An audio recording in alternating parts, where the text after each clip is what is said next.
Okay, let's get started. Good morning and welcome to today's Tuesday Market Outlook session. My name is Prakash Vijayanath. I'm a senior analyst here at Options Play, and today I'm going to be walking you through how I am viewing the current market. So there is quite a bit to get through today. And before we get started, just a quick disclaimer. The types of securities, forms, and research tools used in this video are for demonstration purposes only and should not be considered a recommendation by Options Play or a solicitation or an offer to buy or sell any securities. This video is not intended to be used for individual tax, legal, or investment planning advice. So our agenda for today, starting off with the major indices, we have seen a fairly heavy sell-off in recent days, but potential signs of prices approaching oversold territory and a retracement higher could be on the cards, at least in the short term. From there, we're moving on to fixed income, commodities, and crypto. We'll take a look at the sector rotational model, seeing which sectors are outperforming and underperforming the overall market. We'll have a look at some subsectors of interest, and we'll end today's session with some bullish and bearish market observations. So before we take a look at the major indices, just taking a look at the Fed hike probability. Obviously this is really the most important theme in markets right now as interest rate hikes, not just in the US, but globally. But the US has started theirs a little bit earlier. Now, we did experience a 75-point hike last week, and that was largely priced in. Not a huge, no real surprise there. But it looks like for the next Fed meeting on the 2nd of November, we will be looking at another 75-point hike. That is what the Fed futures are pricing in. And right now, the current target rate is between 300 and 325 basis points. And we are looking at a 68% probability of that increasing to 375 to 400 basis points by the 2nd of November. So we are pricing in a 75-point hike. The probability, though, in the last day even, has reduced from 72 to 68. I wouldn't read too much into that. It does look very likely that even if we do get slightly better economic data in the run-up to the 2nd of November, the Fed has expressed their concern about high inflation having negative long-term impacts on the economy. So we do know that they are pursuing a more aggressive strategy when it comes to fighting inflation. So even if we do see this probability shift a little bit lower in the next few weeks, I'm still placing my bets on a 75-point hike.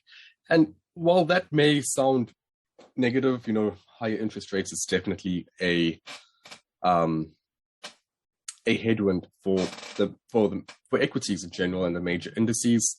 I actually view this in a positive light because right now markets are already pricing in another 75-point hike.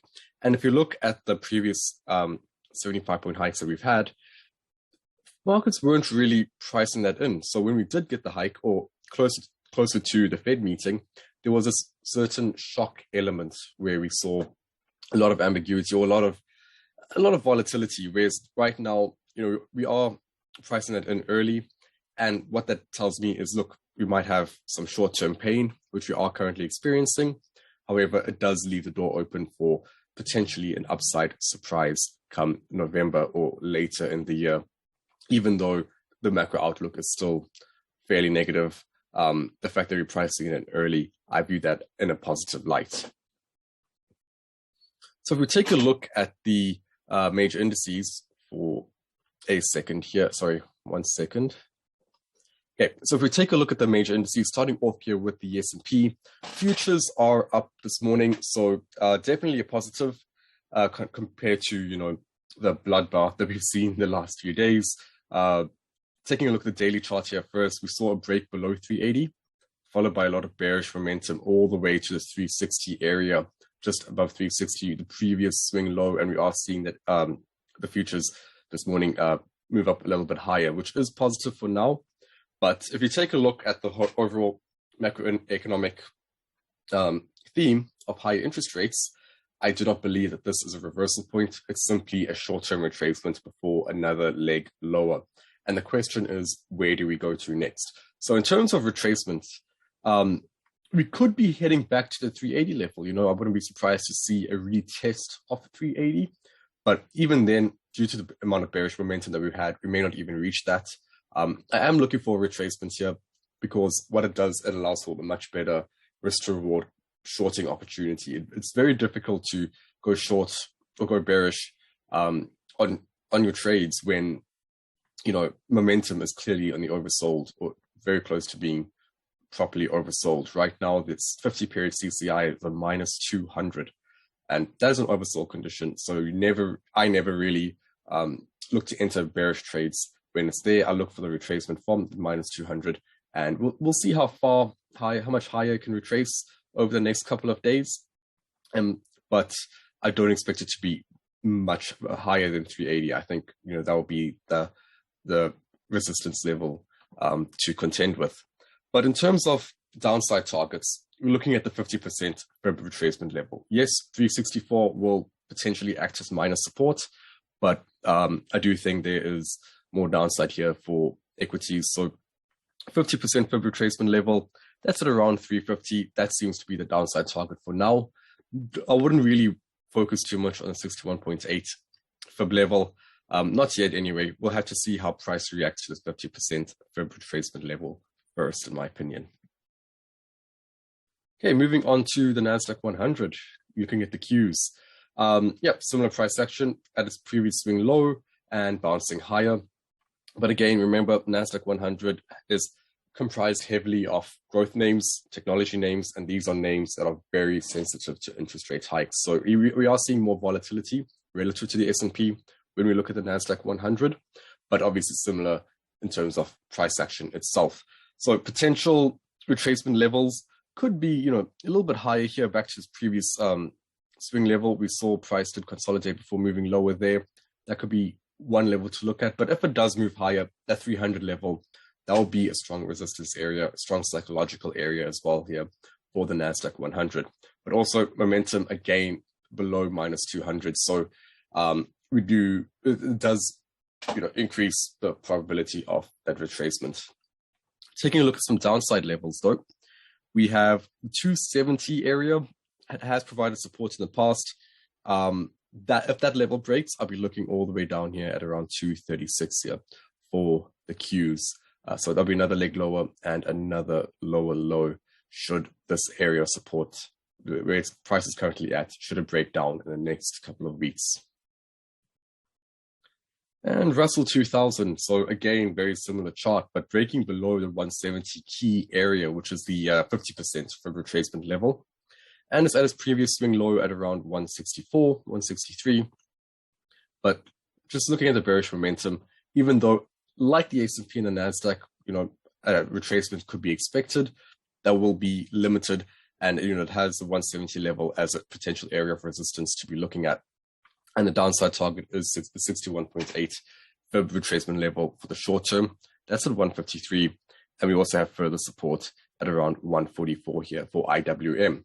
And with small caps, probably more like with technology names as well, small caps do tend to be a bit more exposed to negative macroeconomic environment. So that is also something to consider.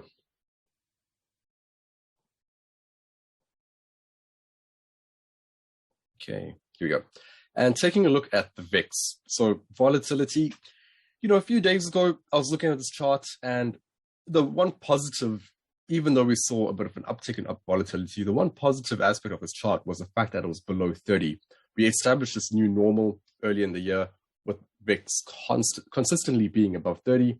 But, for a few weeks, we managed to stay below 28, although more recently, we are back above 30. So this is quite concerning, not only in terms of volatility or further downside, but in terms of correlation. I've mentioned this before, and this is one aspect of volatility that I find very difficult, is the fact that there's so much systemic risk and so much correlation, which makes it very difficult to trade or very difficult to diversify your trades, because either all your trades end up doing well or they do badly, right? So we tend to see a lot of correlation, even if the VIX does end up moving lower from here, and we do see stocks bounce. It tends to be a broad-based bounce. Even stocks that or companies that have very bad fundamentals or technicals, we tend to see everything move either higher or lower, which makes it, again, it doesn't really make sense to try diversify at that stage, and you really do want to limit your risk. But looking at the positive side of this picture, the VIX doesn't really stay above 30 for very long. It was showing signs of that earlier this year, but right now we're already seeing that pullback here in the VIX this morning. So that does provide evidence of further evidence of a retracement for equities, potentially a little bit higher, should the VIX move lower and maybe even break below 30 in the next couple of days. And taking a look at yields, and yields are really what is causing a lot of pain here for equities, because we are seeing a lot of momentum, and I wouldn't even say it's approaching an overbought condition just yet. We're seeing it's near an overbought condition, looking at the 50-period CCI, just shy of 200, but it's maintaining that. And we've seen very similar behavior with momentum being overbought for equities in the COVID recovery period, where we saw the technology sector being overbought, but it was able to stay overbought for a very long time. And that is what we are seeing with yields. So, I mean, we have seen, this very strong move higher in yields. So I do still expect maybe a very short-term pullback, but a very limited pullback. I do see the US 10-year going above 400 basis points, maybe even up to 425 basis points by the end of the year. And I do expect that move to happen very quickly. And if we take a look at bonds, we are seeing TLT, the bond ETF, suffer because of higher yields. We're seeing a very strong move lower on the daily and on the weekly. Multiple red weekly candles does just indicate just how violent this move is to the downside. We are now seeing price near an area of support at around 103. And again, this for me does provide evidence of maybe yields pulling back and a retracement higher here for bonds. But looking at the fundamentals or looking at the macro side of the picture, I expect this retracement, like with equities, I expect this retracement to be limited. I don't expect that much of a move higher. We have further resistance at around 108. That was a previous support level turning out to be resistance. Even just last week, we saw that. So that would be the potential upside here, upside retracement level that I see for TLT. And from there, we could be revisiting 100 or even breaking below that if yields continue moving the way they have been. And the US dollar. So the US dollar made a lot of headlines over the last few weeks, breaking down below parity with the euro. So right now, the US dollar more valuable than the euro, and even looking like it will reach parity with the British pound. Options futures are now pricing in a 60% probability of that happening, of parity being reached between the dollar and the pound. 60% probability of that being reached before the end of this year. So that does provide a lot of evidence that the dollar will continue higher. That being said, in the very short term, overbought. So I do expect a little bit of a pullback here for the dollar before a continuation higher.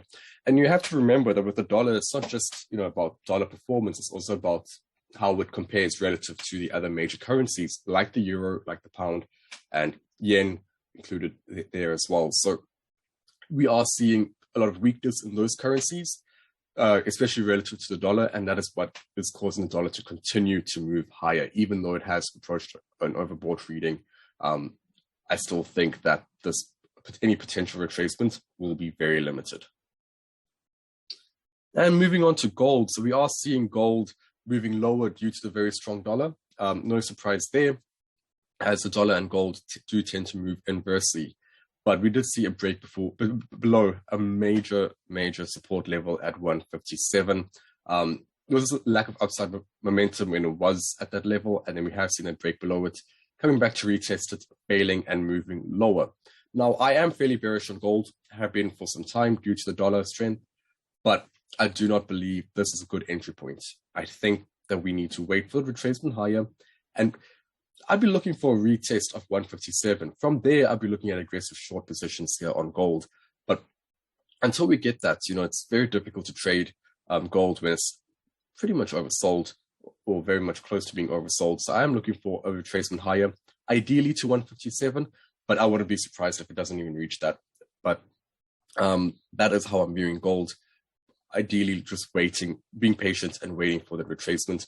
But the downside target here for gold, 147, that is the next key area to be looking out for as an area of support.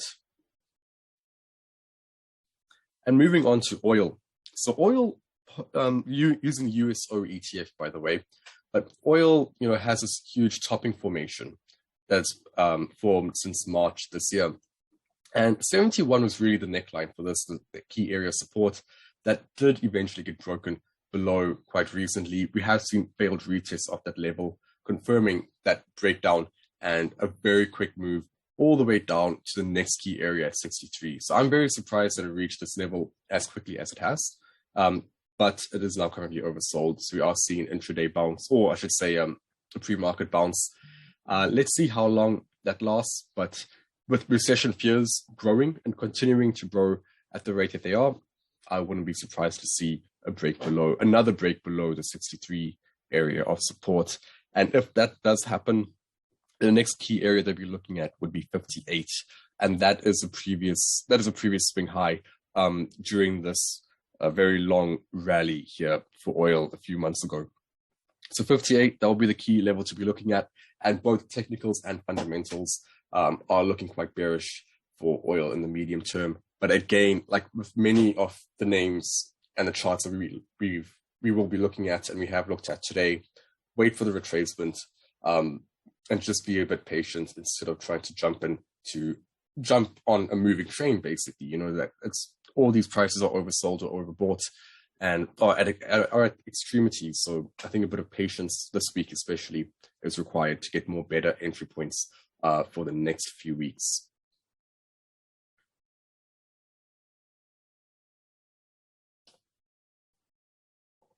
Okay, so 1 second here. And taking a look at Bitcoin. So surprising move higher this morning for Bitcoin. And, I'm surprised the magnitude of this move from 18,000 all the way back down to just above 20,000. I know there's been a bit of a rotation back into risk assets this morning. But at the same time, I don't really expect that move to last. The positive for Bitcoin is the fact that it's staying above this key support area at 18,000. That's the 78.6 fib retracement level that we've spoken about now for a few months. Even when stocks were continuing to decline, this level held as support. So that is quite impressive. It indicates there's a lot of buying power here for Bitcoin. But I still think that upside is limited. We do have price reacting to the 55-day exponential moving average quite a few times here in the last few months. So let's see how it acts over the next few days, whether it reacts to that. But upside here clearly limited to around 24,000. It's still a risk asset, and right now it is not the correct or right environment, an interest rate hiking environment. It's not the right environment for crypto and risk assets in general. So I don't expect a huge bounce here, but I do expect this 18,000 level to hold, which it is doing so far. But if the price breaks below that fib level, you're looking at a further decline all the way down to 12,000. So that is something important to keep in mind. So far, playing this area of support is doing well, though. All right, taking a look at sector rotation, we have 4 sectors in the improving and leading category, 7 in the lagging and weakening. So not a lot of change, but we are seeing some momentum back into the staples and into the defensive sectors. We've seen utilities here getting a lot of momentum and relative strength, moving higher. Staples as well, and healthcare, we are seeing upticks higher here, very early upticks. Energy moving higher, but again, with oil moving lower and with the bearish momentum that it's carrying, I don't expect this to last for too long because many names within the sector are hugely dependent on changes in oil prices. We are seeing discretionary starting to lose some momentum. No surprise here due to increased interest rates and the higher risk environment that we're currently in. But discretionary has performed a lot better than initially anticipated and was providing leadership for the overall market. We have financials finding some momentum finally, well into the improving category and looking like it could even rotate back into the leading category. Technology moving lower, most likely it will reach that weakening category. Again, that's simply due to the fact that a lot of the names within the technology space are growth names and are going to be very sensitive to changes in interest rates. Taking a look at the lagging category, communications, lack of momentum, lack of relative strength, very weak, and also real estate. So real estate was probably a sector that I was bearish. I was probably too early to call the bearish, the bearish move here for real estate. It did move systemically higher with the relief rally over the last summer. However, my bearish call, my reasoning for that was simply due to the fact that when we enter a recession, the housing market tends to suffer first, and we were obviously seeing the Fed increasing rates at a higher pace as well. So that is why real estate is bearish, and most likely will be bearish for quite a while, in my opinion. And we have materials. It was in the lagging category for quite some time, finding some momentum, moving higher. Let's see if we can reach that improving category. But I still have a more bearish view on materials here. I do think it's broken below a few support areas, and there's further room to the downside. We'll take a look at that chart in a minute or so. Okay, technology. Technology, very interesting chart to look at because, as much as we are seeing rotation out of that sector, we are also seeing the fact that price is now at a major support level.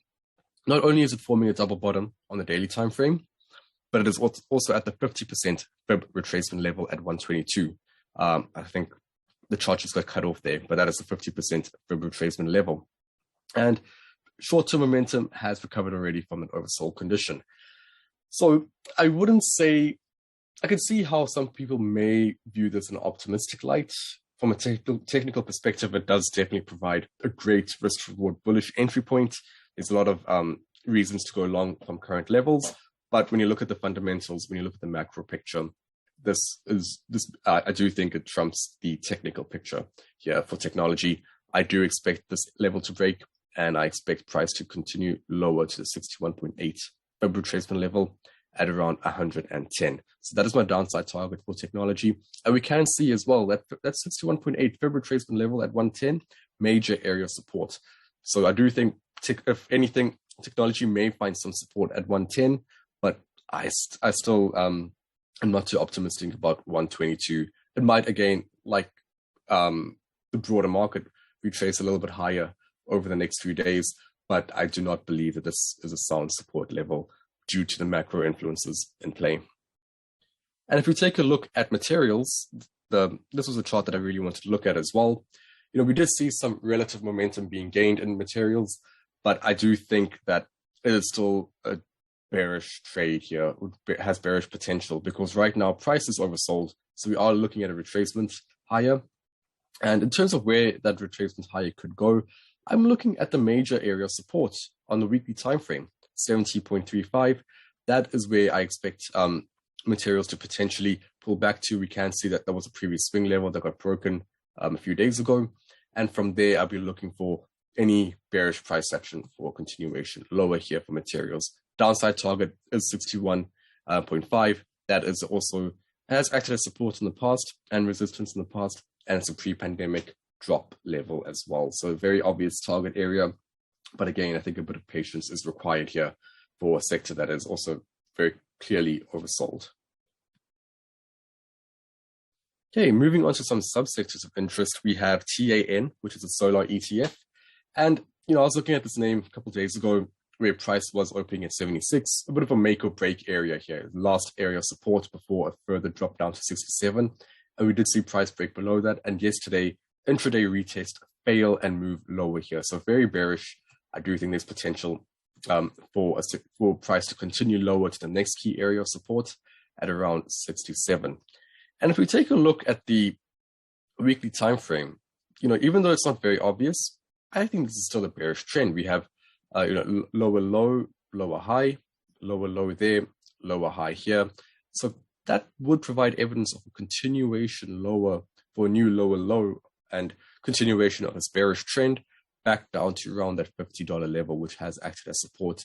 I'll admit, not a very strong area of support, but still probably the easiest target price that we can get other than 67 or 56. But those will be the other areas of support to be looking at because these areas have acted as support in the past.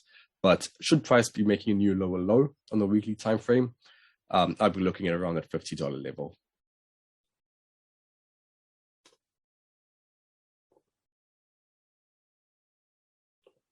Okay, here we go. Taking a look at KRE, which is the regional banking ETF. And regional banks, they had a bit of a false breakout above 60. Or maybe I shouldn't say it's a false breakout. They just moved higher along with the summer rally. But I think that was very unjustified, considering the fact that even during the summer, we knew that there were high recessionary risks, and that they've only maybe been exacerbated in the last couple of weeks. But still, I do think there's further downside here for regional banks. And we can see here the price is now at the $60 level, looking like it might break below it. Lack of upside momentum. And again, yes, we may see a little bit of a move higher this morning over the next few days as we see systemic retracement higher. But, I do think that potentially that $57 level, the previous swing low, that's on the cards for another downward move. And should it break below that, you're looking at 54, which is the next key area of support on the weekly time frame. So significant potential downside here for regional banks. And with recession fears and with recession alarms ringing, I do think it's a very strong possibility that we could see further downside here. And moving on to the airline ETF, we have quite a few ETFs or subsectors to be looking at today. But looking at the global jets airline ETF, we can see here that in the weekly time frame, strong bearish trend, lower highs, lower lows, easy enough to identify that. But if we take a look at the daily time frame, we have now broken below the $16 level. Now that is quite concerning when you consider the fact that airlines had a lot of potential earlier in the year because of the reopening of travel, a lot of pent-up travel demand, but we are just not seeing that performance here in terms of the ETF. So we did see a bit of a topping formation there, resistance at 20, failed also to break above 18 for a bit, and now we're seeing a very strong move lower.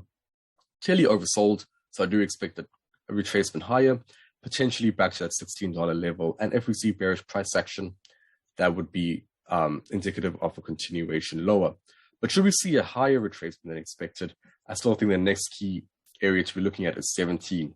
I know it's not very obvious, but on a lower time frame, there was a bit of a base formation at around 17, and a bit of a head and shoulders pattern, if you could call it there, at 17. So that neckline could act as resistance, and that could also provide another bearish opportunity for a move lower.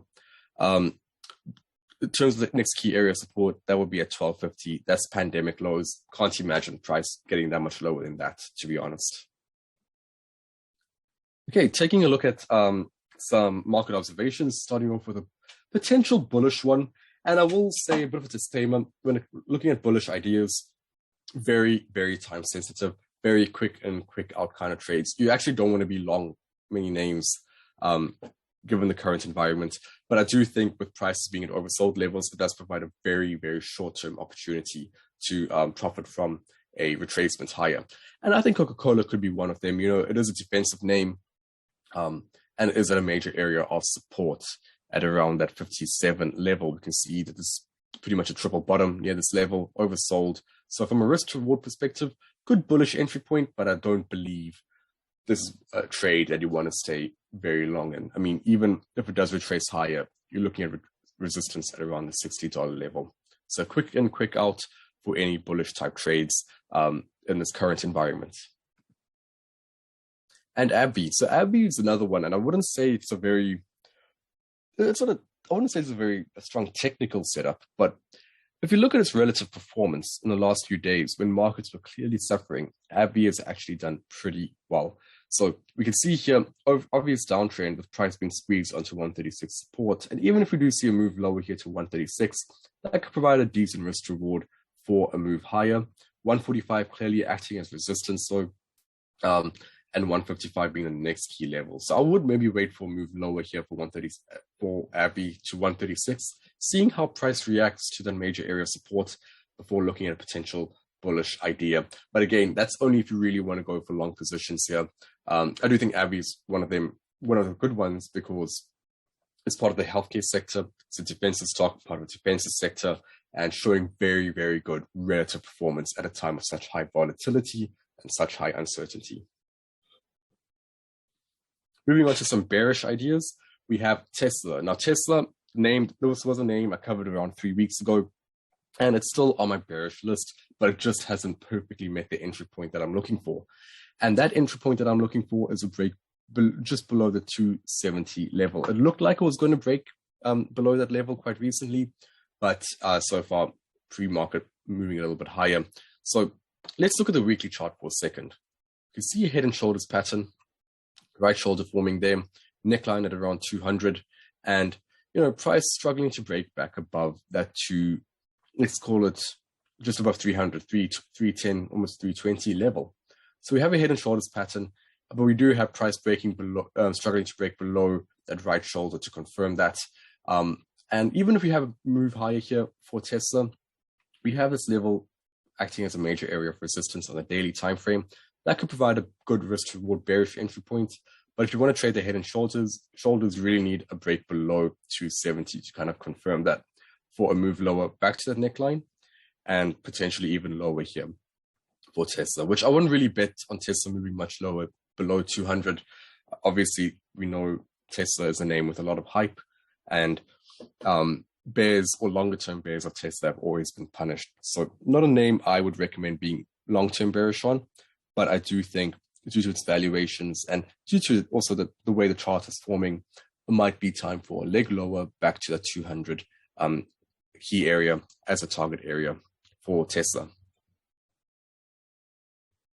And PayPal. So PayPal was a name that actually somehow recovered a little bit, right? We had very strong underperformance in this name, a very big move lower in recent months.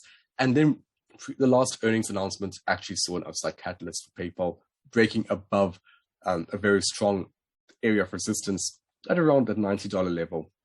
Price managed to stay above it, but more recently has broken below it. And I know it's a little bit difficult to see, but there was an intraday retest of that yesterday. And that does provide evidence of another move lower here. So I know price again is set to open a little bit higher, but I'll be looking at bearish price action in the next few days for an optimal bearish entry point.